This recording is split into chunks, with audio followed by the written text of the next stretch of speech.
Et on va commencer maintenant. Donc l'idée, c'est de faire un commentaire. Alors je vais vous montrer l'article dont on va parler cette semaine. C'était cet article-là. Alors je ne sais pas si vous l'avez lu. Et je vais le résumer très très rapidement. En fait, l'idée de cet article, c'était de se dire, OK, on a eu une période qui était assez difficile avec le confinement. Certains y sont encore dans certains pays. Mais on entend beaucoup de choses négatives. Alors oui, il y a une crise qui va arriver.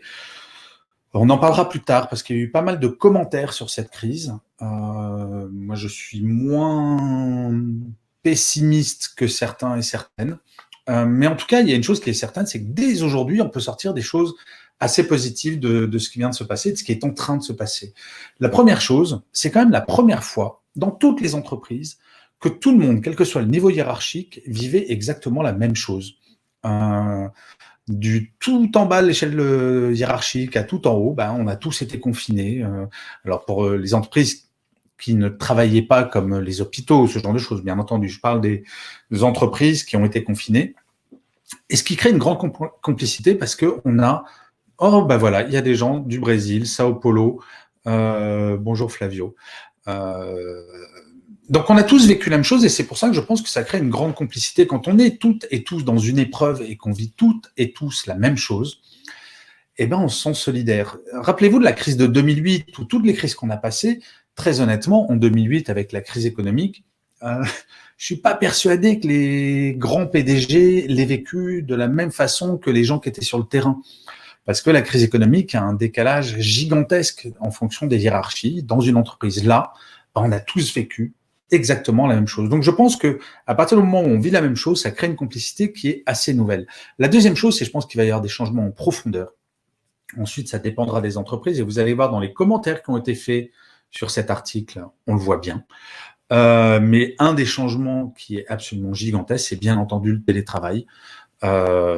J'imagine mal des entreprises demain dire à leurs salariés non, mais le télétravail, hors de question que vous en fassiez. Ça a vraiment débloqué beaucoup. Alors, je pense aux banques, par exemple. Je ne sais pas s'il y en a là qui assistent à ce webinaire qui travaillent dans des banques. Mais avant, le télétravail, c'était quand même assez minoritaire. Et maintenant, ça devient une réalité. Donc, il va y avoir des changements en profondeur dans notre rapport au travail également. Enfin, il y a une plus grande autonomie. Oui, quand on est en télétravail, on est obligé d'être autonome et on est obligé de vous donner plus d'autonomie. Et je ne sais pas si vous le savez, il y a des gens qui continuent à mettre d'où ils viennent. Donc, continuez. Vraiment, j'adore. Il y a une plus grande autonomie, je disais. Et donc, par exemple, si vous aimez, imaginez, on vous dit demain, vous ne ferez plus jamais de télétravail. Qu'est-ce que vous en penseriez? Est-ce que vous seriez content? Donc, si vous êtes content de ne plus faire du tout, même pas un jour par semaine de télétravail, mettez un cœur. Par contre, si ça vous fait ça vous saoule un peu, vous faites le petit bonhomme comme ça qui est en bas à droite, vous savez, le petit bonhomme rose. Je sais pas pourquoi ils l'ont fait rose d'ailleurs, LinkedIn. Ami LinkedIn, dites-nous pourquoi il est rose. C'est assez étrange qu'il soit rose. Mais bon, je change. Donc, si jamais vous imaginez demain faire 0 jour de télétravail, mettez un cœur, sinon mettez le petit bonhomme comme ça. Et enfin, il y a un dernier élément dont je parlais dans cet article, c'est le côté nous sommes plus sereins. Très honnêtement, si vous êtes là, c'est que vous êtes vivant. Et rien que ça, très honnêtement, on redécouvre des plaisirs qu'on connaissait pas. Je ne sais pas si vous vous rappelez le moment où on a pu enfin ressortir sans cette satanée autorisation, vous savez, qu'on devait remplir. Alors, je crois que les Allemands n'ont pas connu ça, et tout le monde n'a pas connu ça partout dans le monde, mais nous, en France, on devait avoir cette satanée autorisation de sortie. Le jour où on n'en a plus besoin, mais ça a été un kiff de dingue. Et pourtant, je sortais pour aller chercher mon pain. J'ai réappris à apprécier ces petits gestes-là. C'est-à-dire qu'on réapprend à aimer des choses qui finalement on avait prises pour acquises, comme normales. Et on se dit, finalement, non, cette période nous montre que ces petites choses-là sont pas normales. Aller boire un café avec nos collègues de travail, c'est pas normal quand on est en confinement. Donc là, on va retrouver tous ces plaisirs-là et je pense que ça va continuer pendant un certain temps. Parce qu'encore une fois, c'est pas un petit traumatisme qu'on a vécu, c'est vraiment quelque chose de majeur. Alors maintenant, comme prévu, je vais attaquer. Oui, ici, je vais attaquer la réponse aux commentaires qu'on fait sur mon article. D'ailleurs, je fais une petite parenthèse. Si vous voulez avoir en avant-première les articles que je publie sur LinkedIn, vous voyez là en bas, alors non, à chaque fois je me trompe, c'est par là. Alors attendez, parce que je ne vois pas. Oui, c'est là. Donc ici, vous aurez accès à tout le contenu que je produis, y compris mon blog. Sur le blog, vous pouvez vous abonner pour avoir dès demain matin, alors très précisément à 6h30 du matin, l'article qui va paraître sur LinkedIn mercredi matin.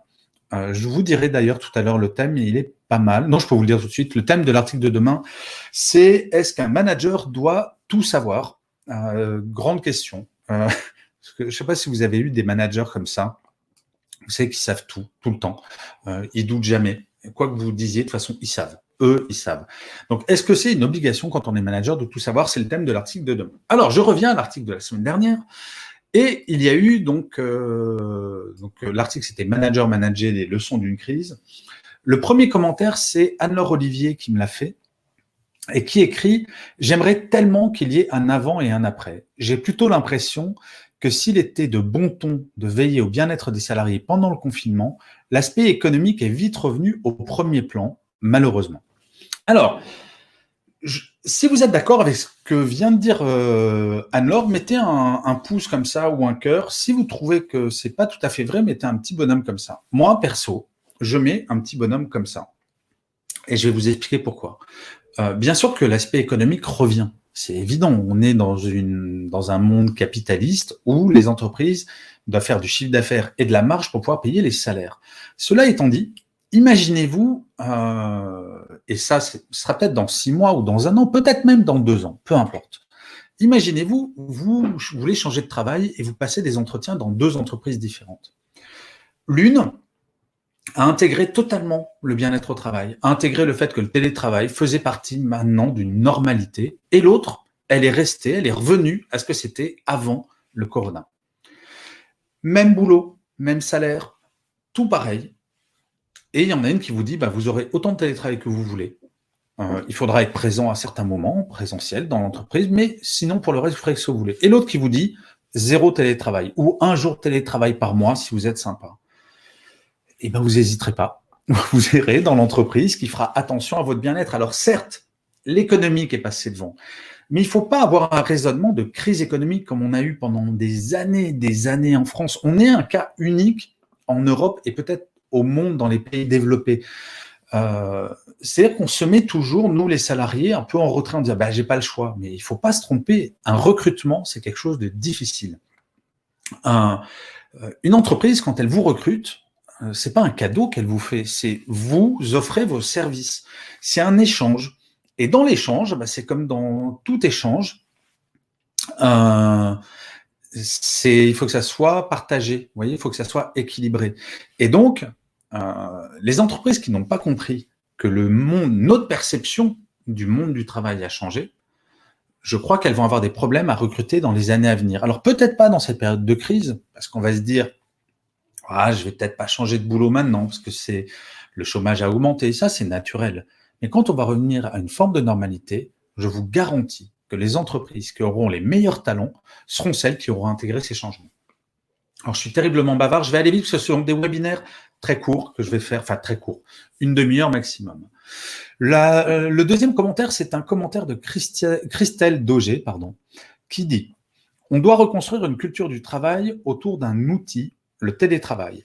Et c'est une révolution culturelle pour certaines entreprises et certains organismes publics. » Alors pareil, si vous êtes d'accord avec ce que dit Christelle, applaudissez. Si vous ne trouvez pas que ça soit une révolution, mettez le petit bonhomme comme ça. En fait, je crois que Christelle a très bien résumé. Oui, c'est une révolution que nous vivons actuellement. Mais une vraie révolution, alors il y a des entreprises, on ne découvre pas le télétravail, on ne découvre pas toutes ces choses-là, les visios. Tout ça, ça existait avant le corona, bien sûr.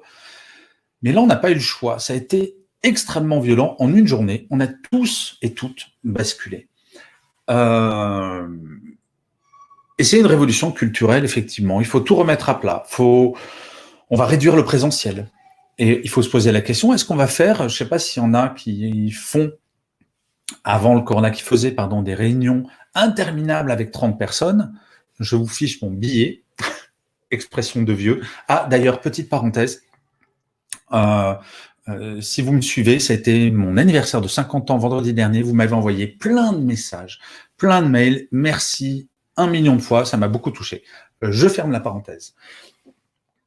Donc, les réunions à 20 personnes pendant 3 heures, très clairement, ça va se réduire de plus en plus parce qu'on ne va pas se mettre en danger. Il ne faut pas oublier quand même que le corona est pas parti. Et les entreprises en ont bien conscience et donc la vie dans l'entreprise va s'adapter au corona qui, n'est pas parti, 2, on n'est pas sûr qu'il parte un jour. Donc, oui, ces changements sont très structurels et on a dû tous et toutes innover. Et enfin, dans la révolution culturelle, il y a une nouvelle perception de l'équilibre entre la vie privée et la vie professionnelle. Alors, il n'est pas forcément dans le bon sens, et c'est là où il faut faire attention, j'ai beaucoup de mails de gens qui me disent avoir plus travaillé en télétravail que s'ils devaient aller au bureau. Donc ça aussi, c'est à nous de faire notre révolution culturelle et de nous dire, quand je télétravaille, c'est pas parce que je télétravaille que je dois travailler H24, 7 jours sur 7. Donc, il ne faut pas tout attendre des boîtes, il faut que nous aussi, on évolue. Et qu'on se dise, mais quand je suis chez moi, j'ai des horaires de travail. Le week-end, je ne bosse pas, donc je ne consulte pas mes emails. Et mettez-vous d'accord dans vos équipes justement pour ça, pour que ça ne déborde pas trop sur nos vies personnelles. Mais je pense qu'on doit réinventer toutes et tous ce nouvel équilibre entre la vie personnelle et la vie professionnelle.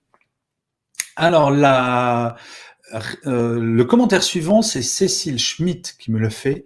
Alors, si jamais Cécile est en ligne, son métier, c'est mixologiste, et je ne sais pas ce que c'est. Donc, ça m'intéresserait vraiment beaucoup qu'elle m'envoie un petit message privé, en privé ou en commentaire de qu'est-ce que c'est un mixologiste.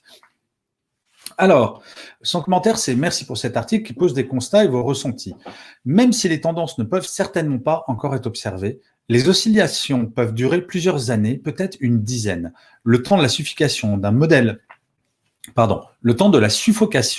économique s'était établi comme une fin en soi. Au risque de paraître arrogant, bien sûr qu'il va y avoir encore des grands mouvements, c'est évident. Mais je pense qu'on a assisté avec le corona à un point de rupture et à un truc où il n'y aura pas de retour en arrière. Il faut bien avoir conscience que c'est la première fois de toute l'histoire économique qu'à un moment, pour sauver l'être humain, on a arrêté littéralement l'économie mondiale. Alors, vous avez eu des barges aux États-Unis, mais il y en a encore qui disent « Oui, moi je suis prêt à me sacrifier pour l'économie ». La réalité, c'est que pour l'écrasante majorité du monde, on a mis à l'arrêt l'économie. Alors, ce qui a mis en péril beaucoup de gens, je pense notamment à des pays avec des économies moins puissantes où les gens avaient besoin de travailler pour vivre et donc sont allés se mettre en danger. Mais si on prend les pays européens, c'est la première fois où véritablement on s'est dit et on a pris conscience que l'humain est beaucoup plus important que l'économique. Et ça va rester. Parce que nous, en tant qu'êtres humains, nous sommes acteurs de l'entreprise. C'est pas l'entreprise qui nous impose tout en permanence. Je sais bien qu'on a tendance, moi je suis français, comme vous le savez, et on a un peu cette culture de c'est l'entreprise qui décide. En tant que salarié, très honnêtement, moi, ça m'est déjà arrivé de partir d'un boulot parce que j'étais pas d'accord avec mon boss. Alors il faut assumer d'être au chômage, il faut assumer d'être un petit peu dans la mouise pendant un temps. Et là, je vous en parle en toute liberté. Aujourd'hui, moi, financièrement, c'est une mouise sans nom. J'ai plus aucune conférence. Et on ne le dit pas assez, mais je ne sais pas s'il y a des coachs ou des travailleurs indépendants qui écoutent, mais on n'a pas le droit au chômage. On cotise pour le chômage, mais on n'a pas le droit au chômage. Et pour autant, je continue parce que je trouve que c'est une bonne leçon, cette période. C'est un truc, on va en sortir du positif. Regardez, là, je vous parle, au petit point vert, là. S'il n'y avait pas eu le corona, j'aurais jamais fait ces petites séances du lundi et celles du mercredi. J'aurais pas fait plein de trucs. Et je sais bien que c'est dur. J'en ai conscience que je le vis aussi, mais on en ressortira du bon. Alors, je ne sais pas si les personnes qui pensent qu'on va en tirer du bon, applaudissez ou faites des cœurs, et celles qui pensent que ça va être tout pourri pour longtemps, faites un truc comme ça. Alors, je vous demande juste un tout petit instant parce qu'il faut que je bidouille un truc. Voilà, c'est fait. Et je vais d'ailleurs prendre un petit peu de café. Très bon ce café. Alors, Olivier Champion, présent. Olivier, salut.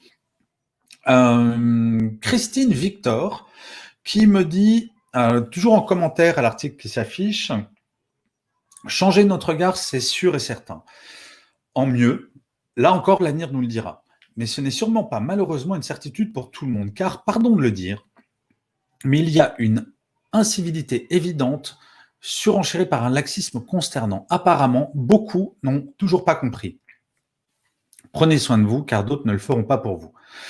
Alors, merci Christine pour ce commentaire. Je pousse un petit cri d'alarme.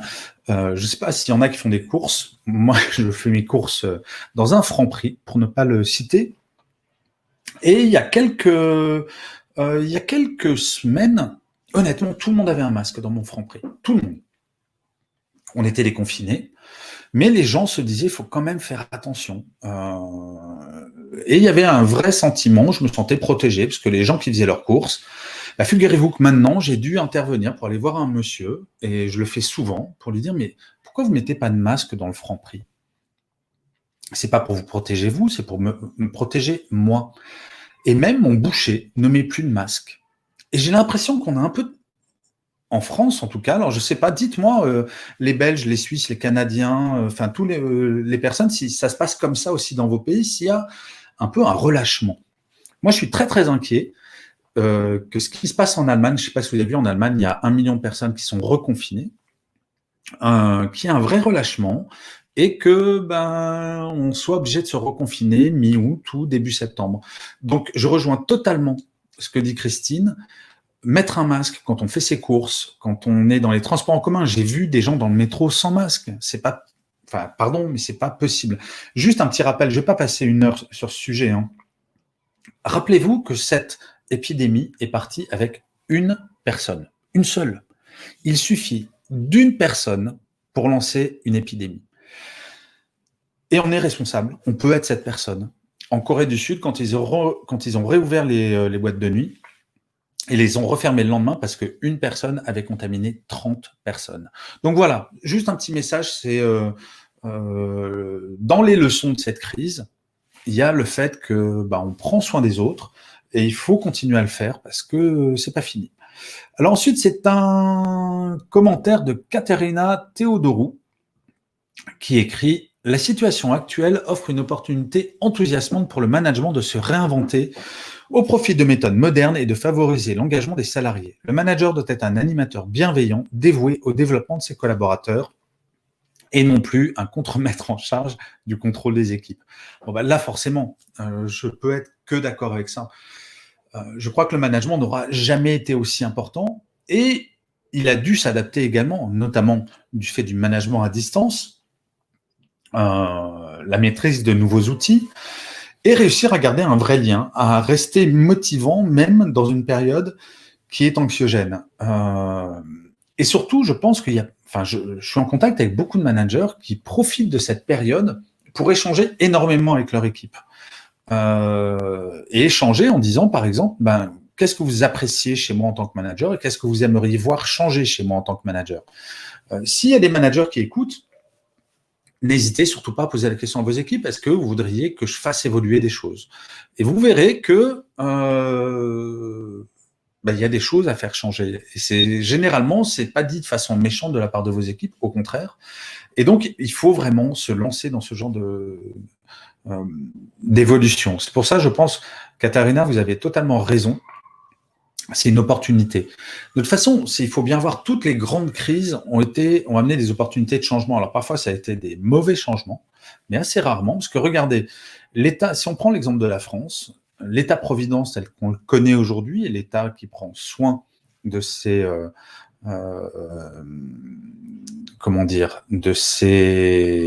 citoyens, avec la sécurité sociale, l'assurance chômage, ce genre de choses, ça a été inventé juste après la Deuxième Guerre mondiale. C'est-à-dire qu'on est passé d'un monde qui était plutôt, pas individualiste, mais l'État, on n'était pas dans l'État-providence véritablement, à un État qui prend soin de ses citoyens.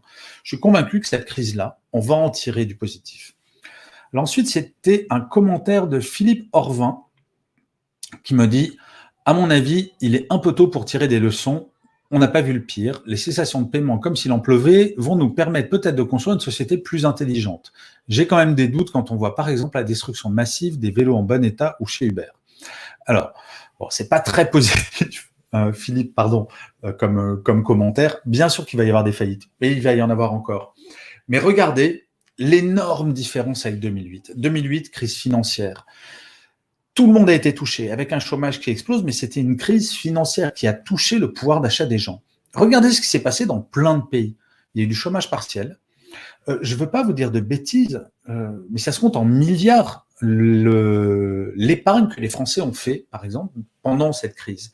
Parce qu'il n'y a pas eu de chute de pouvoir d'achat, pas véritablement, parce qu'on a dépensé moins et on a quand même touché les salaires. Enfin, quand je dis on, pas moi en tant qu'indépendant, puisque je n'ai pas de chômage partiel. Mais fallait que je la replace une petite fois, celle-là.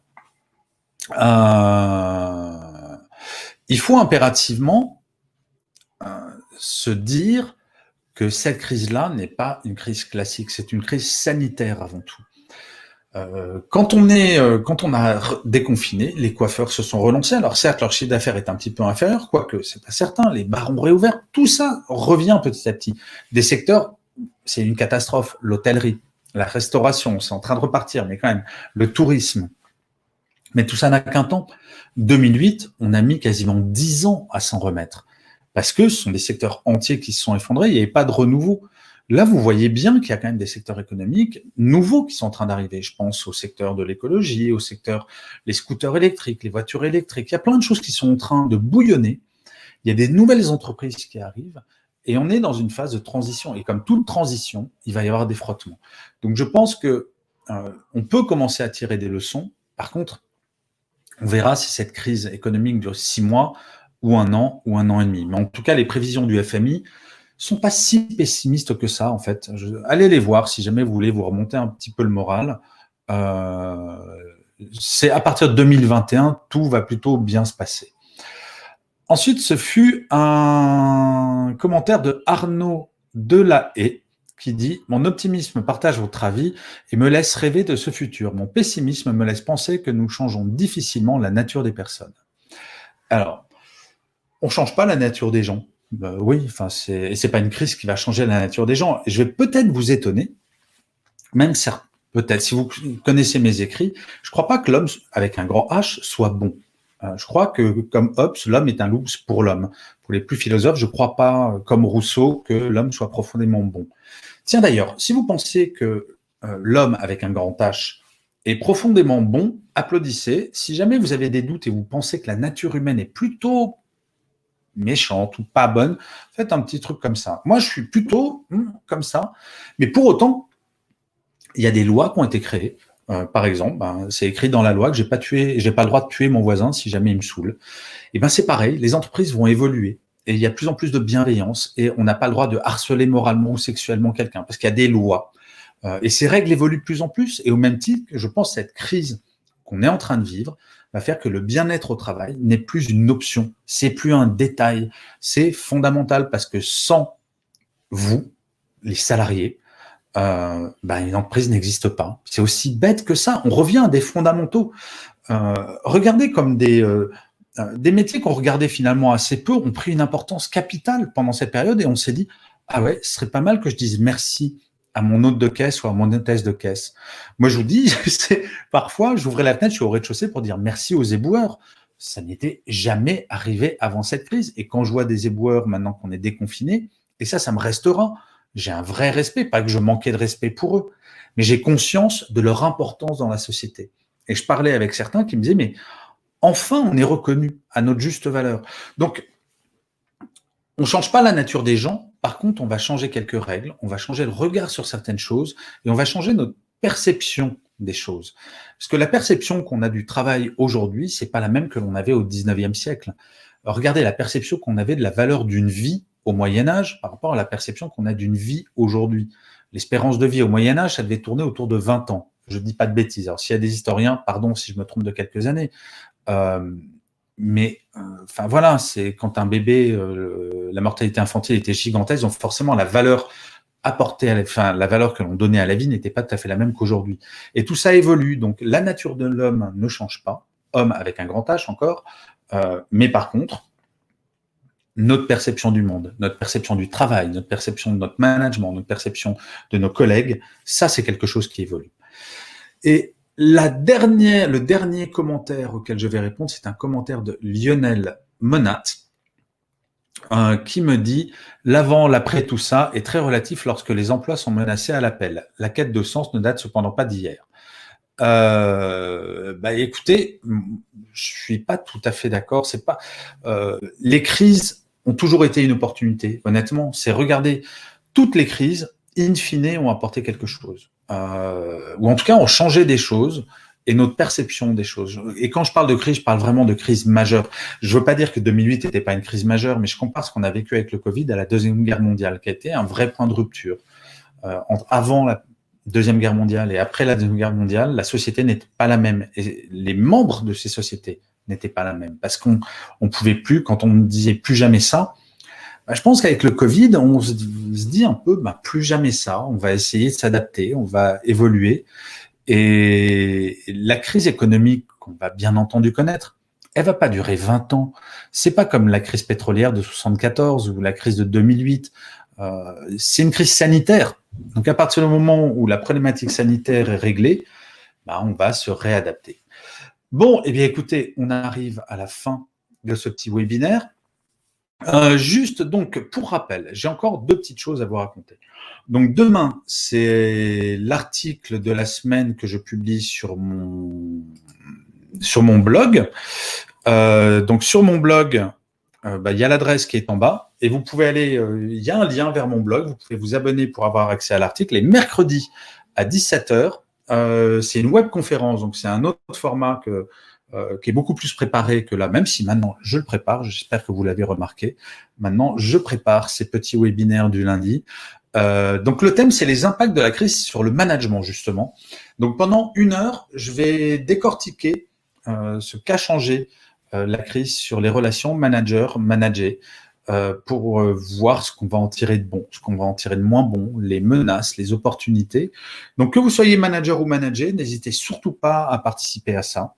N'hésitez pas à partager, il faut partager, moi je vis de ça, de vos partages, de vos commentaires, de vos likes, de tout ça. Donc je suis très très très reconnaissant quand vous le faites, parce que c'est pas un hobby, comme on dit, c'est un vrai métier. Juste pour information, donc tous vos commentaires, je vais les lire après. Très probablement très tard cette nuit ou très très tôt demain matin, parce que je dors très peu de temps. Ah oui, et truc important, je ne sais pas si vous avez vu, LinkedIn a lancé maintenant ce qu'ils appellent les stories. Donc c'est sur votre téléphone portable, quand vous allez sur la homepage de LinkedIn, tout en haut, vous avez plein de petites vignettes rondes. Et si vous voulez être au courant de mon actu, de quand est-ce qu'il y a un webinaire qui arrive, allez sur ma story. Et alors, je mets des petites blagues de temps en temps, ou des citations, ce que j'appelle des phrases feel good.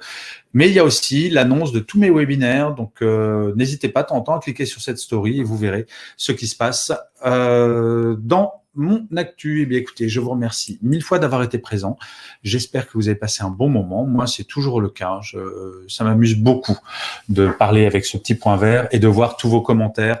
Donc, 1000 merci, je vous embrasse et je vous souhaite une excellente fin de journée. Ciao, ciao.